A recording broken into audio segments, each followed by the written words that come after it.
In this video, I will be giving you a step-by-step guide on how you can rehabilitate yourself after a kneecap or patella dislocation. Hi, for those of you who are new to my channel, welcome. My name is Matty and I'm a male model, physiotherapist and fitness enthusiast. And without further ado, let's get on with the video. So what is a patella dislocation? This is when your kneecap shifts away from the midline of the body and is dislodged from the groove that it normally sits in.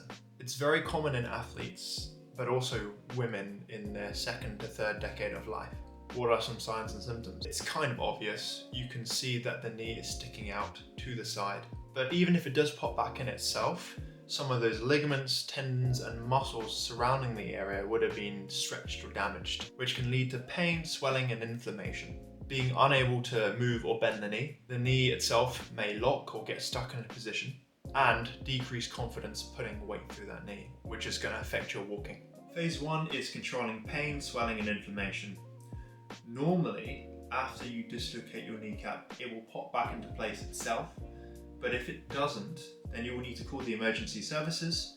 So 999 if you're in the UK, 911 if you're in the US, and I don't know other numbers for other countries, but you call your emergency services and they will dispatch out paramedics that will arrive, who will give you some sort of anesthetic or laughing gas, and that's kind of needed because when they relocate your knee, it will be quite painful.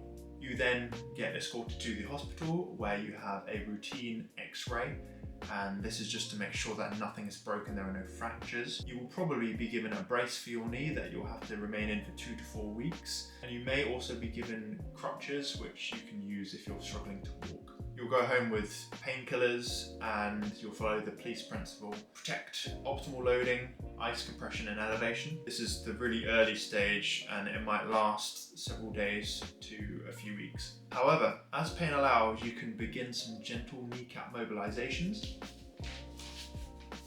So you can sit in a position like so, and what you want to do is you want to push your kneecap towards your other knee, alright?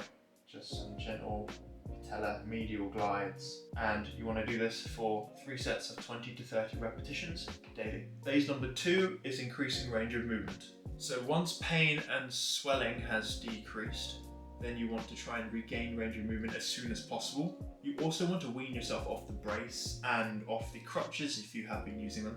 Now in most cases, people who have dislocated their knee do not struggle with getting full straightening back.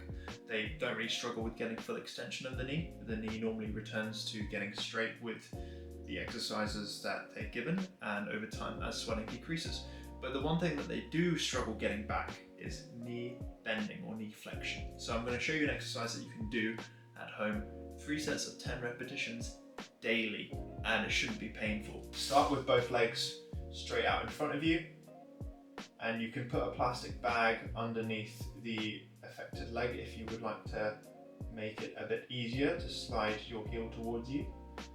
And then you can slide your heel towards you, bending your knee. You can give it a bit of an extra push if you wish, and then you can come back down slowly. Repeat for the desired number of repetitions. That's a knee bending exercise. The next exercise that you want to do is an isometric VMO, vastus medialis, origin contraction, or terminal knee extension. Basically, you want to get the quads firing as soon as possible. This will help to restore full extension of the knee. So in this case, I'm using a foam roller, but you can use either a foam roller or a rolled towel.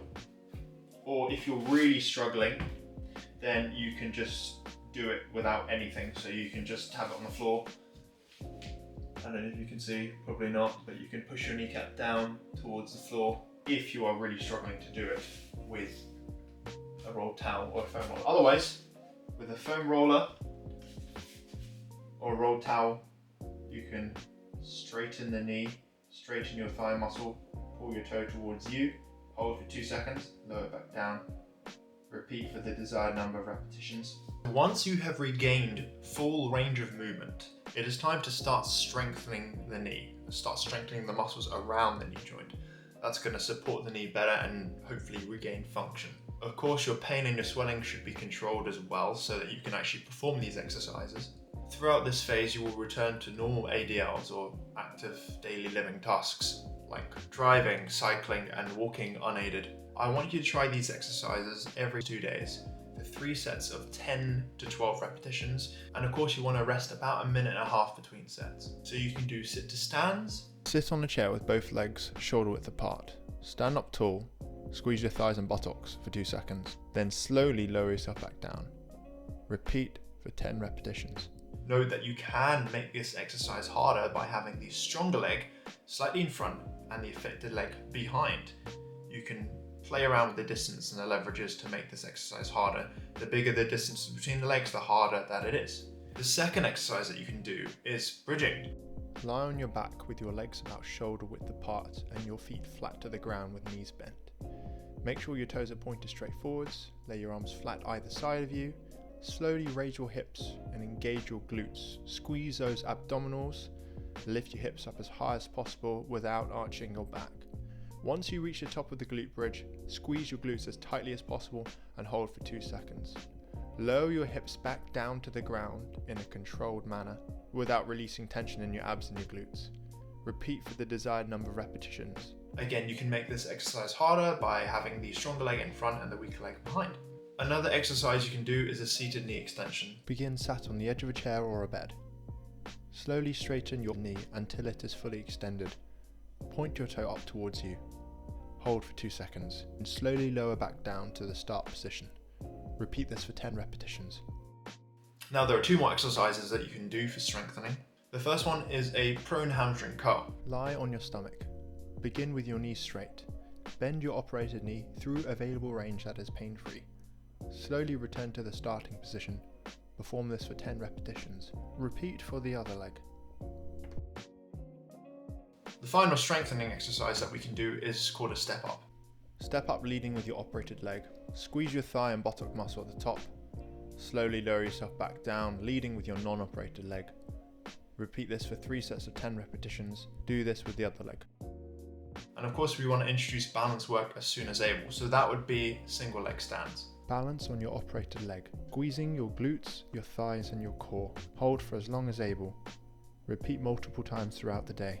It's really important that we restore proprioception, which is the joint position sensor. We know what position our knee is in with impaired or without visual input. So after you've completed the strengthening exercises, and this stage can last for a good several weeks to a few months, you may then proceed to phase 4, which is the slow return to sport. If you would like to take it a notch further with your strengthening and really reduce the likelihood of a dislocation happening again, then you can do so with a gym-based strengthening program, which I include in my complete guide to patella dislocation rehab. This is an ebook that covers absolutely everything that we've talked about in this video, but in more depth. It of course includes this gym-based exercise program with the sets, reps and frequency, and answers virtually all possible frequently asked questions. I will leave a link in the description below. So as we talked about, the strengthening phase can take a while, at least several weeks to a few months. But a good way to see if you're ready to return to sport-specific training is if you meet the return to running markers. I will actually leave the return to running markers on screen. So you have your single leg calf raises. You need to be able to do at least 21 reps or more. Single leg squats from chair, at least 16 reps or more. You've got your single leg bridges. Again, you need at least 22 reps or more.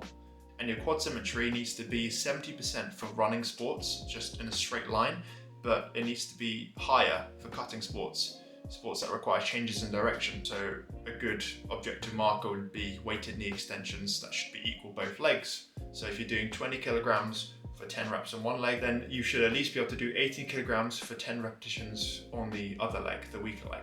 If you meet all these strength markers, then you can progress to the single leg plyo drills. So single leg plyometric vertical hops and single leg plyometric horizontal hops. And you should at least be able to do 16 repetitions on each leg. This is the bare minimum for returning to running or sports that don't require very quick changes in direction. So some really important tips that you need to be paying attention to. Ease into your training slowly and gradually with a proper warm up and cool down, and continue with the strengthening program that you have done in phase 3. Ideally, you will need access to a gym to do the proper gym-based exercise program within my ebook. Again, link in the description below. And you want to do these strengthening exercises at least twice a week. Train your legs twice a week, and you want to continue this like forever. Basically, you don't want to stop doing this because you want to prevent the likelihood of you dislocating the kneecap again. And if you followed all these tips and you stuck around to the end of the video, then hopefully your kneecap does not dislocate again and you have successfully rehabbed it. I will see you guys in the next video. I'm on my own, broken alone. I feel the rain crashing down all around this empty town. I'm searching for the lost and found.